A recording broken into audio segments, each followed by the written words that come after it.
they would write up or call for correction items that were Mm-hmm. very minor, and I think they did that in order to show their knowledge and skill. But I think it often had the opposite effect Yeah. in that people were afraid, um, because of all these little tiny things that didn't affect accessibility significantly. Are you really improving access by, saying the mirror is a quarter inch off? Is it a violation? Yeah. Does it prevent access? No.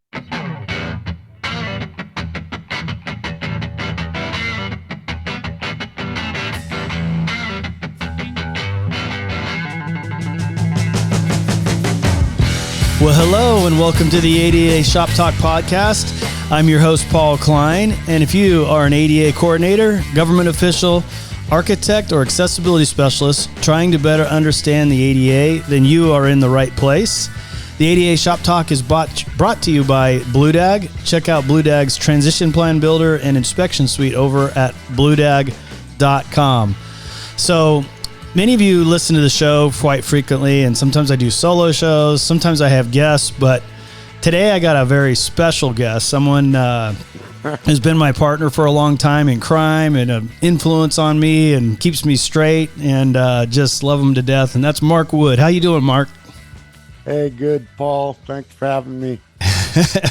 I got to say right off the get-go, I can remember when we first started doing live training sessions, and you generally do the introduction, and then when I spoke, I would say, this is my partner Paul, and that sort of thing. And then one time I remember, you might remember this, one time I remember going to one of these such trainings and thinking, you know, Paul never calls me his partner. He calls me his business partner. And I thought, oh, that's kind of weird. I did. And then all of a sudden it came to me what age we were in. And you didn't want to miss anybody to misconstrue that we weren't partners in quotes, but business partners. Yeah, well, it is that day and age, and I'm quite a bit, I guess, quite a bit younger. I don't, You are? I mean, but young guy, old guy, I don't know. People make assumptions, and so I don't know. I was always just more comfortable saying. I think because I had a building official. I forget. It was a guy from Corona. You probably knew him. I can't remember his name, but we were at a Benihana one time, and I was sitting next to him. Same thing. We were about the same age gap, and the the waitress assumed I was his partner because I was a young guy, old guy, and I was married, 3 kids and everything. So not that I'm sensitive about it or anything. It just, Well, I get it, but it was, I can tell you, I laughed and then stopped laughing all the way to wherever we were teaching that day. I just kept, and I've never forgotten it because it was, it was something that we've done several times where you've introduced, and for one reason or another that morning, I just thought, wow, I wonder why he always calls me. That's pretty formal, I thought. And then all of a sudden I went, oh God, what a dummy. Jiminy Christmas. No, it's all good. Well, one of the things that we've done over the time, Mark, that is this accessibility training. I mean, if we think way back when we first started CalCASP, and man, how many people do you think we've trained or have attended our training over the years? Oh God. A few thousand, I'm sure. Yeah. I mean, that, and, in person, probably a few thousand. I don't know how many, since we've, COVID and all the Zoom stuff. Yeah, there were several years there where we were doing 3 a year, and we were having 50, 60 people at the trainings, and yeah, we had a waiting list. And it's kind of, it's kind of neat to see some of the people that, they quote Markisms, and I guess this maybe some Paulisms, but I'm sure, I don't know. It's kind of a neat thing to see people take, learn. I mean, because I don't know. It seemed like when we first started in all this accessibility world, it was kind of like everybody was kind of holding on to their own cards and not sharing in a lot of ways, And, Oh yeah, we tried. I remember we trying to get some of our colleagues that were very knowledgeable to do some of this training. I mean, part of it, as you know, is when we first, established our business, CalCasp, in like you were mentioning earlier, 2009. So it's been 15 years or so. Um, there wasn't anybody doing any training, right. and it was a big mystery to everybody, and nobody, for when we first started in the building department, the accessibility stuff was at the very bottom of the totem pole. I mean, no, it was, I can remember building officials, when I'd go to these meetings, it was, yeah, we're the ones that guarantee safety. We make sure the building doesn't fall down and sprinklers come on and, all that stuff. And accessibility just was not even in the thought process for a long, long time. Right. And when CASP came around and it just brought it to the forefront. Yeah. And people were really, of course, I hate to say it, but all the lawsuits pushed it too. Mm-hmm. People started suing and, collecting real money and putting businesses at risk. Yeah. And I think there was some pressure from the business community on building departments saying, how did you let me get to this point? I paid the, most expensive architect, best engineers. I went through the planning department who beat me up sideways. And finally I got to you guys. It took me forever to get through plan check, paid all kinds of money, had all the inspections, got approved, completely approved, finally got open, and then I got sued. Yeah. Somebody let me down along these lines. And I understood. I mean, yeah, building owners, they're relying on all these professionals, if you would, to ensure that they complied with the law. And then who gets sued? Not the architect, not the engineer, but the building owner. yeah. I mean, sure, they could in turn sue those people if they wanted to, but by the time they got through their own lawsuit, they were beaten and bloodied, and they just wanted to move on. So it was, and through all that, how much does it really improve access if all that litigation and money's being spent on lawyers instead of in improving and removing barriers that maybe you could make an argument should have been done correctly the first time, but still, it's better to have that going towards actually improving access for people with disabilities as well. Yeah. Yep. That's true. And, the thing that, and, I haven't done any real on-site evaluations in a couple of years. I'm just not as mobile as I used to be and nor willing to fly across the country anymore. But, I, and correct me if you see this differently, Paul, but I remember, and still true to this day, is you have so-called experts, either CASP in California, RAS in Texas, or other professionals that what I used to see is some of these people, even though they were certified as experts, weren't really experts they knew codes and various things like that. And what would happen, and I know this from going back and reviewing other reports, is they would write up or call for correction items that were very minor, very minor. And I think they did that in order to show their knowledge and skill. But I think it often had the opposite effect. Yeah. In that people were afraid. because of all these little tiny things that didn't affect accessibility significantly. And I know we talked about this a lot in our training that, are you really improving access by, saying the mirror is a quarter inch off? Is it a violation? Yeah. Does it prevent access? No. Mhm.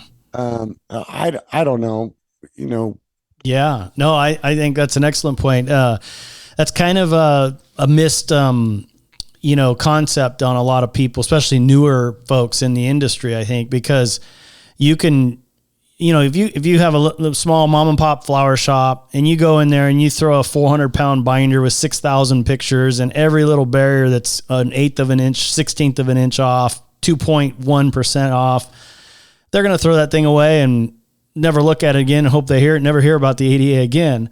But if you go in with more of an approach to where you're like, the big picture stuff, what's going to provide the greatest degree of access to the greatest number? You don't have parking. Okay. We got to start there and we got to get them into the building, and I think sometimes consultants, inspectors, code officials, even advocates, sometimes, we want everything to be accessible, but we've got to approach it in a more practical way, I think, to achieve our goals, which is greater access. And I'm totally on board with that, and I totally agree. I mean, there's that fine line Yeah. of what actually goes in the report.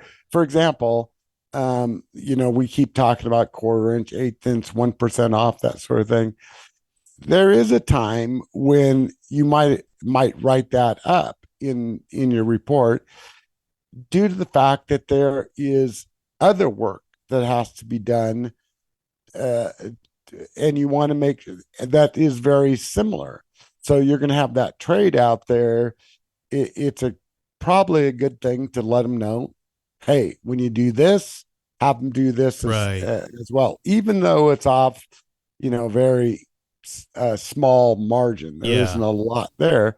And then there's the other, and this is the balancing act you're talking about. There's the other thing where you may want to put some of this stuff on just so that even though it's far down on the food chain, if and when they do a remodel or alteration to a certain area, they would take this into account. Yeah. So, I mean, it's hard to find someone that has enough knowledge, not just book knowledge, that, on page 85, it says, inch and a half, and this is, an inch and, 5/8 or something. So it's wrong. It doesn't match. Right. Not necessarily is that the way to go. Yeah, I like you said, Paul, you give them a whole book, they don't know where to start. Right. Yeah, exactly. I like the analogy used one time, and it really hit a ball. I still use it to this day. And in parking stalls, you can't have anything in the parking stall or access aisle over 2%, 9 foot wide or 8 foot wide, whatever, by the depth, whatever you're at, depending in the country. But that accessible parking space can't be over 2% in any direction. Makes sense. But when you install a wheel guide, you usually have a little gap behind the wheel guide and the sidewalk, maybe 24 inches, where the car's not going to park. No one's going to walk. And we've seen consultants and advocates put a 6-inch torpedo right there and go, okay, the whole thing's wrong, tear it out, rebuild it. It's like, are we really achieving anything by doing that? If we think about it, how it's really used. Yes, it's a technical violation, but is it gonna, what I always try to think, I know you do the same thing, is, am I improving access? I'd rather have them spend their money somewhere else. And, I might conveniently miss something like that. Although technically the whole damn parking stall is supposed to be 2% in any direction. I mean, it's the same thing. And we've seen this as far as talking about parking, is you see where the center of the parking stall has been, in some cases, significantly degraded just because of oil and car fluids dripping on there. So it's all eroded. So you Yeah. have, big bumps and, it's over a quarter inch changing elevation. It may be sloped off and all this thing, but it doesn't matter, because if you measure it without a car there, then it may be an issue, technical issue. But in practicality, if there's a car there which is when we're concerned about access, it's not an issue. Right. So, Right. Yeah. take a hike. Yeah. Those are, I wish more people would foster those sorts of opinions rather than just regurgitate all the, nuances of the code. yeah. To show how smart they are. Right. Code Rangers. Yeah. Code Rangers. Yeah. And it's not, And instead of looking at, what are we trying to accomplish and just trying to find anything wrong to throw the project into a ringer. I mean, we've all dealt with those types of people. And, but the other thing too, I was going to ask you, Mark, is, going back to your days in, at the city of Davis, in California, you were there for 30 something years, I believe. And, 25. yeah, 25. You had a little experience doing some transition plan, self-evaluation, for the agency. So got any tips for, we have a lot of ADA coordinators, all over that are just getting their feet wet in that realm. And, I know it's been a long time since you went through that process, and some things have changed, but not much. The 5 administrative requirements are the same, but maybe talk a little bit about your experience with transition plans and the self-evaluation that you did for your city back in the day. Well, yeah, there's, I'm dating myself, but it was, even though transition plans were required since 91, I believe, or something like that, 92, somewhere in there. Many cities didn't, just like everything else, accessibility was, just ignored it for the most part. And then oftentimes, and this was true in the city of Davis, is some administrator became aware, but oh my God, we got to have this transition plan. What are we going to do? And so and typically find some person that was do a promotion and say, hey, guess what? We're going to give you 10% and change your title to ADA coordinator. Yep. That's exactly what happened in the city of Davis. And this gal, she was smart.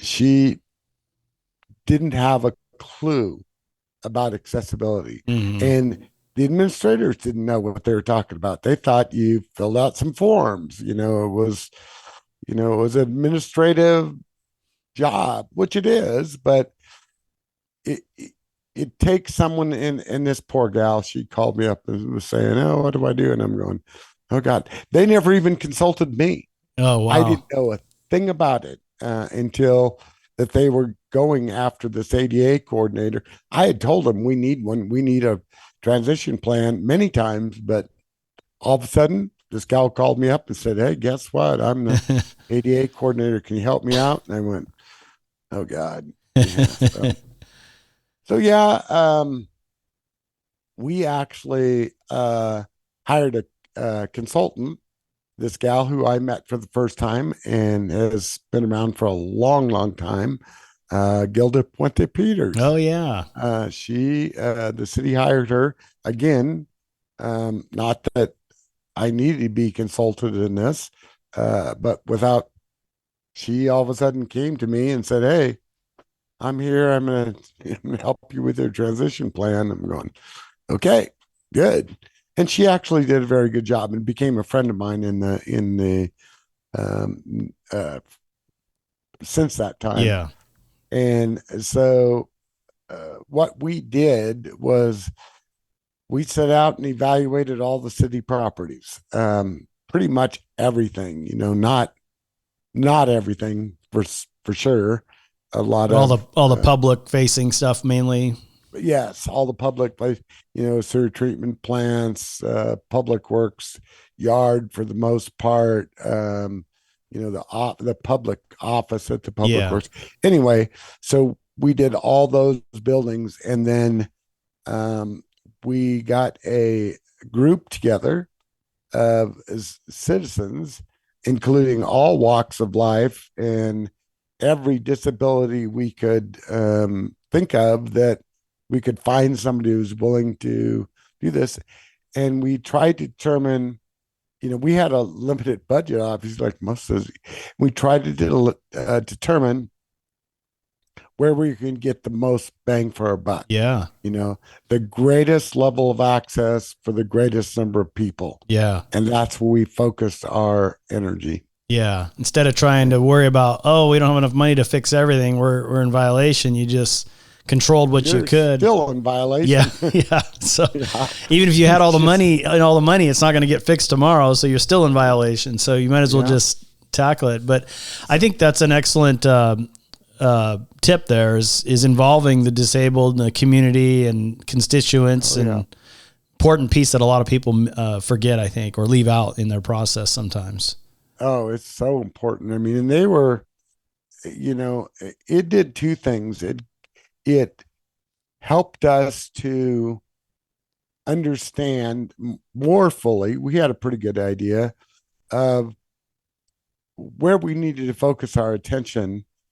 And it also legitimized, to some degree, our efforts. Yeah. Because we had these citizens on board, and they were quoted in the newspaper, and the whole process was open and transparent. Yeah. And so even though we had people complaining about sidewalks or the lack of APS, push button crosswalks markings with audio and visible signaling, and but they would realize how that we were working on it. And the important thing is documentation, and be able to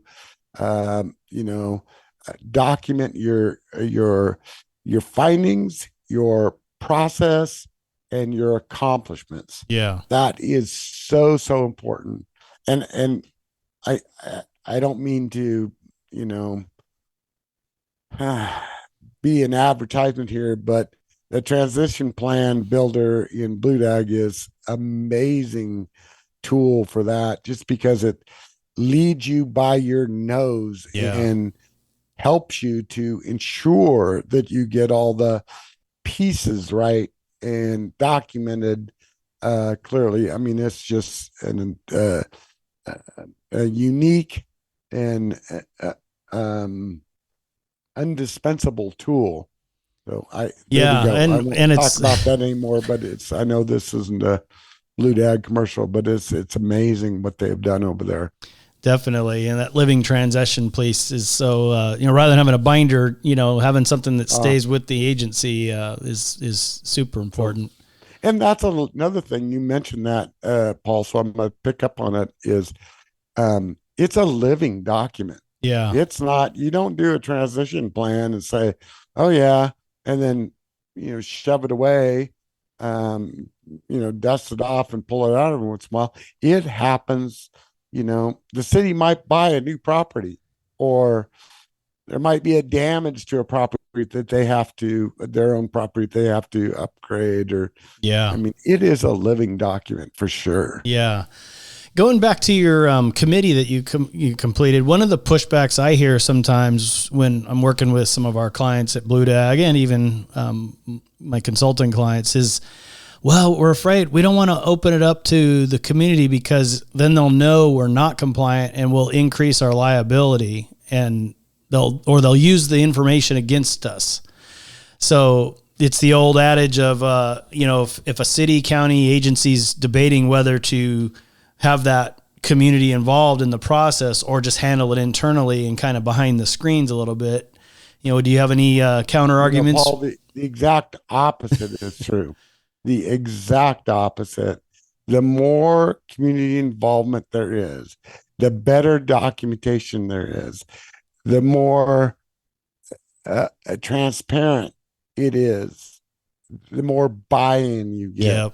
Yep. The people understand. They know in their own lives that they can't, afford to replace their air conditioner and put on a new roof in the same day. Yeah. I mean, the same year or whatever. It's all budgeting. You have to do it. And just as they would at home, they'd have to say, okay, well, if I don't put on a new roof, it's going to leak. And then I got a lot more issues to deal with.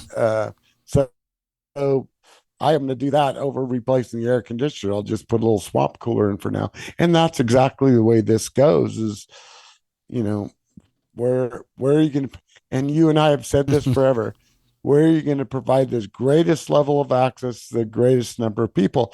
Start there. Yeah. And then you work that the second greatest number of access, the second greatest number of people. It's not brain surgery. It's just simple, but you need a template to follow. Yeah. You can't just, wing it. have a bunch of Word documents and spreadsheets. It has to be much more organized. And if it is, there's nothing to be worried about. And it's easier to implement. Yeah, definitely. Oh yeah. And you can say, look, here's our progress. Here's day 1. Here's day 2. We found this issue and here's how we're dealing with it. And here's when we expect to deal with it. And, if we get more tax money because we opened up new car dealerships, then we're going to be able to push these, implement these things sooner. Yeah. It's just, it's, head in the sand is never a good idea. No, the lion's still running around, even if the ostrich has their head in the stand. Exactly. Hey, another Markism that you've said over the years that I want you to talk about is you've coined the term, and we had a T-shirt for it too. Equal. Yeah. So for people who haven't heard that or are trying to understand all this accessibility stuff, I don't think it matters where you are in the country. I think this concept applies. But what do you mean when we talk about equal in the world of the codes and ADA and all that stuff? Here's what made me come up with that is early on when I do property evaluation, I would pretend in the back of my mind that my helper that was helped me do the evaluation was in a wheelchair or a walker or had a cane or some other disability, primarily a wheelchair user. And that helped me focus on, would my helper be able to come here? Or would they have an issue there? Mm-hmm. Be able to open the door? Is it too steep? It's just that wherever I could go, my helper should be able to go. Right. So it was kind of, if you think equal, we can all do it the same way. I can give you another example. I was doing a particular tenant space in a strip mall. It was actually had a big strip mall with a Home Depot on one end and several other big stores along the way. And then out in the parking lot, they also had these pads, I would call, that may have, 5 to 6 separate tenant spaces. And I was just doing this one tenant space inside the shell, and that was it. But it occurred to me that when I came out of this space, that if I wanted to go to the next building, so it was a restaurant I was doing, next building had this ice cream shop with little tables outside and everything. So if I wanted to go to that ice cream shop with my helper, I could step right across the curb, up on the next curb, and I was there in 2 minutes or less, actually. Yeah. My helper, on the other hand, would have to go to that same curb, turn left, and go down a sidewalk, which was steep. Actually, it was actually a sidewalk. So there's only cross slope, not running slope, Right.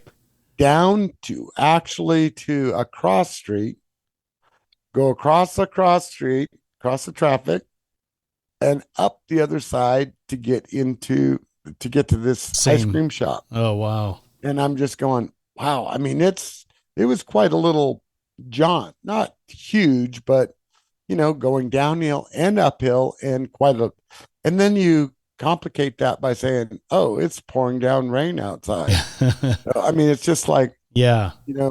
and that's where I kind of thought this equal thing, because it helps you to kind of put in perspective, um, the differences from somebody that's ambulatory and someone that is not, Right. Yeah. or someone that has vision and someone that does not. It's just, It's a it's just quick way to cut through the minutia when you get caught up in all the code and scoping and this and that, and you're trying to figure it out. Another guy sent me a question the other day. They had a trail inlet for one of their trails on a city and county, and they were providing regular parking stalls, and the administrators of the city or county were not wanting to put in an accessible stall, but they had 20 standard stalls for everybody to go hiking, and their kind of assumptions, well, nobody with a disability can go hiking here, so we don't need accessible parking. And so bad plan. Yeah. So, I mean, first thing came to my mind is equal. Wait, you're providing it for everybody else. Who's to say you don't need it? It's not a good idea for the city administrations to determine what people can and cannot do. I mean, you could be, if you're vision impaired, you can park, or your driver can park in an accessible parking stall. Yeah. Right. Yep. You just said, yeah, well, I mean, or maybe you're in a walker, or use a pair of canes or something like that. I mean, it's just a bad idea. Yeah, definitely. I bet you got a big smile on your face when you saw that. I mean, yeah. And I was able to give him some ammunition and fire back. And I think they ended up doing it correctly, which was good. But yeah, another one that comes up in parking is that's kind of along the equal lines that deals with code or the standards. And that is especially in retrofit parking lots, or maybe you have an old parking garage that doesn't have the height for a van. And so now you've got to put a accessible van stall outside the parking garage, but it's not covered, and so that's another one of those examples where, and I don't know if you're following me on this, but let's say you have a series of parking stalls, or with the EV, the solar panels, like at government centers, sometimes you'll have a bunch of covered parking, but then they stick all the accessible stalls out in the open that aren't covered. And I don't think that follows the equal thought process to you. Well, it's a tough one, because we often said with a smile, it depends. So, your accessible parking is required to be on the most accessible route, right? So I got a picture in my mind of, just like you said, they put solar over much of the parking, or a good percentage of it, not to provide shade necessarily, but to gain the solar. But the accessible parking were closer to the building. They're right next to the building, right next to the ramps to get in and everything else. It didn't make sense to put covers and solar over them. Right. It was, I believe it was 3 accessible spots plus access aisles. I think there was like 3 and 2 access aisles, if I recall. So it was equivalent to 5 spots, basically. Right. In the area. Yeah. So, just wouldn't. It's not there, and except for, I believe, in 11A, that I don't believe there's a requirement for equal in parking as covered and non-covered. Is that true? It's just 11A, I think. Yeah, it's kind of vague. It's definitely more vague than the ADAS or 11B. Same with the Fair Housing Act. I don't think, I'm pretty sure in California 11A, I can't remember about the Fair Housing Act, requires a percentage of each type of parking. Isn't that correct? Yeah. Each type, Yeah. each facility. I don't believe that's there for the ADAS or like 11B in California. It doesn't require that. So what you're asking me in terms of equal, should you do it? Yeah, if you can. Do you have to do it?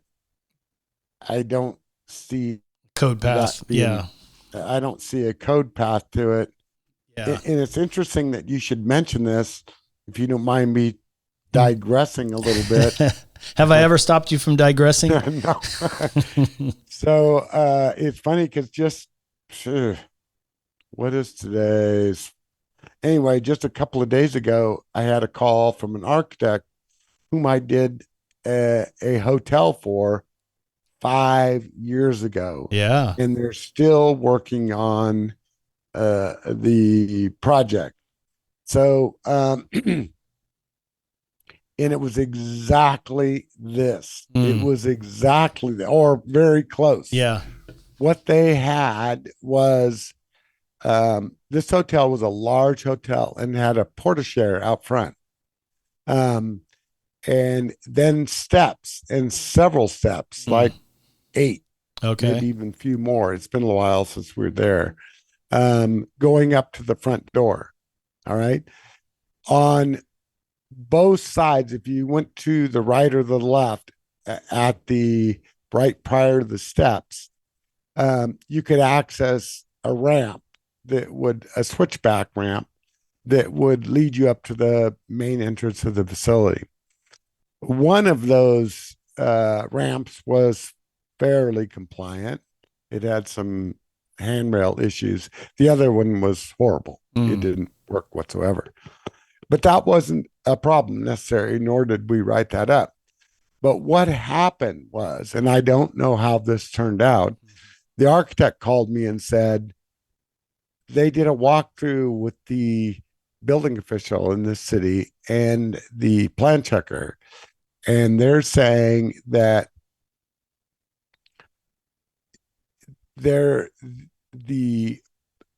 if you are ambulatory, then you can park in the portiere and be covered all the way up to the front door. Okay. If you're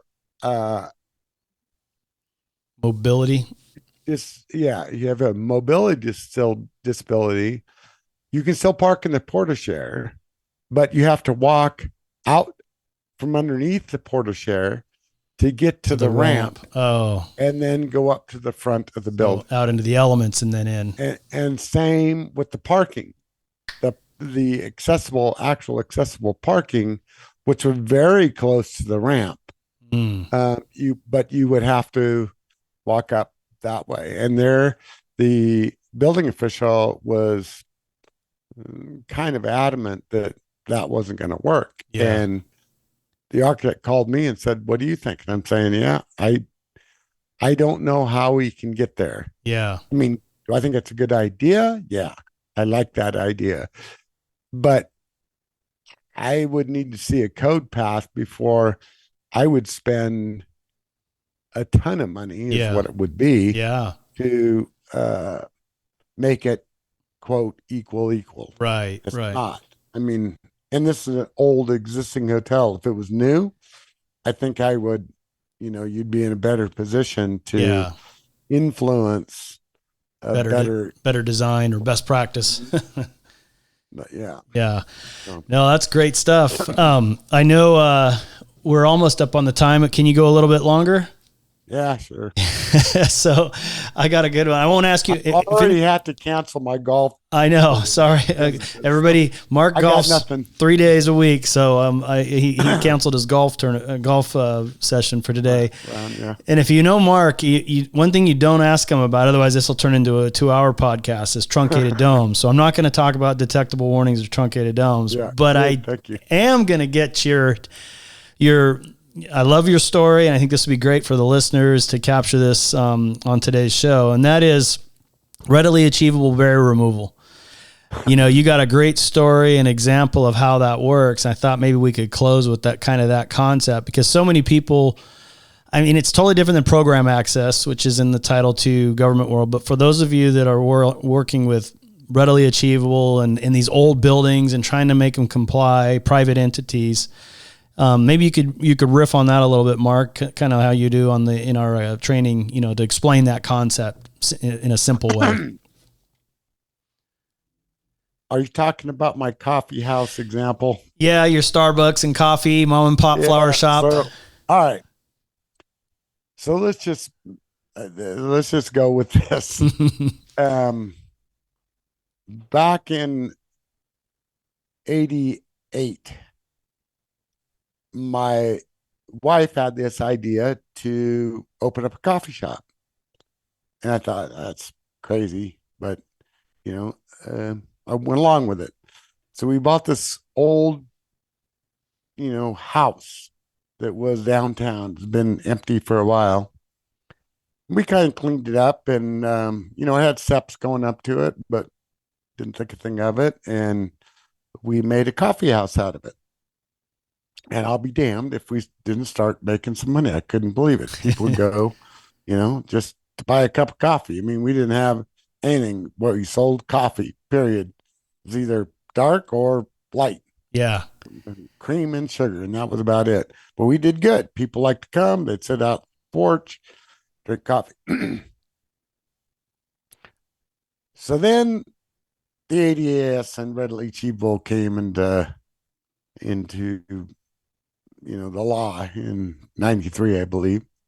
And we heard about it and we went, oh gosh, we should look into this. So we did. And we had to put a ramp in to get to the front door.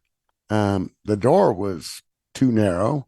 And we just did a little bit of research online, found out this stuff, and by gosh, our counter height where we serve our coffee was too high.